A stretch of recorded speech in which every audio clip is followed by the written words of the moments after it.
ഞങ്ങൾ അങ്ങനെ നോക്കത്തോണ്ട് വന്നത്. എന്തായാലും അഭി ചെയ്ത പ്രവൃത്തിക്ക് അവൻ നവ്യയിട്ട് വട്ടം കറക്കും. ഇപ്പൊ തന്നെ അവന് നന്നായി വട്ടം കറക്കുന്നുണ്ട്. കഴിഞ്ഞ ദിവസം അനഘമോളെ കൊല്ലാനാണെന്ന് തോന്നുന്നു അഭി ഈ മുറിയിലേക്ക് കയറി വന്നു.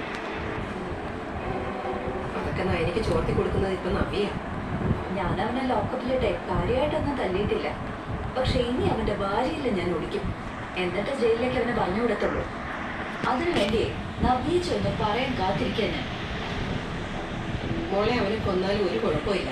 അത്രത്തോളം അനഘയെ അവൻ വേദനിപ്പിച്ചിട്ടുണ്ട്. അനഘമോളെ, ഇതുപോലൊരു വീടായതുകൊണ്ടാണ് നീ രക്ഷപ്പെട്ടത്. അല്ലെങ്കിൽ ഈ കുഞ്ഞിന് പോലും ഒരു ഗതിയും ഉണ്ടാവില്ലായിരുന്നു. ആ നന്ദു, കൊണ്ടുവന്നത് കൊടുക്കാൻ വിട്ടുപോയല്ലോ. കൊടുക്ക. ഇവളുടെ വക ഓണസമ്മാനം അമ്മയ്ക്കും മോക്കും ഉണ്ട്.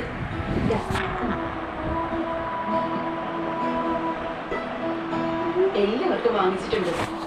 ആ പിന്നെ അമ്മായിമ്മയ്ക്കുള്ളത് മരുമോള് വാങ്ങിച്ചിട്ടുണ്ട്.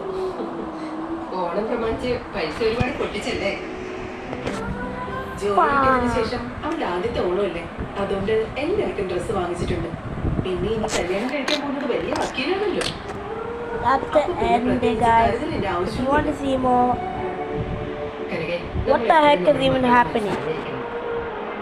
പ്രത്യേകിച്ചും അമ്മമാര് പെൺമക്കളുടെ അതെന്ത് ധൈര്യം അങ്ങനെ പറഞ്ഞു. Why don't we see me? Guys, chicken got a splash. Police officer ആണെങ്കിലും ചില നേരത്ത് ബുദ്ധി നേരാവണ്ണം വക്കിയില്ല. അല്ലെങ്കിൽ തന്നെ തലച്ചോറുള്ള ഏതെങ്കിലും പെൺകുട്ടികൾ നവീനെ പോലൊരു പയ്യന്റെ വന്നാൽ അത് വേണ്ടെന്ന് വെക്കൂ.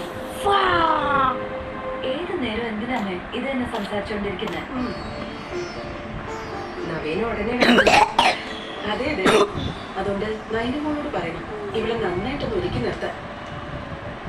ഒരിക്കലും മോള് സുന്ദരിയല്ലേ, എങ്കിലും കല്യാണം കഴിക്കാൻ പോകുന്ന പയ്യൻ വരുമ്പോ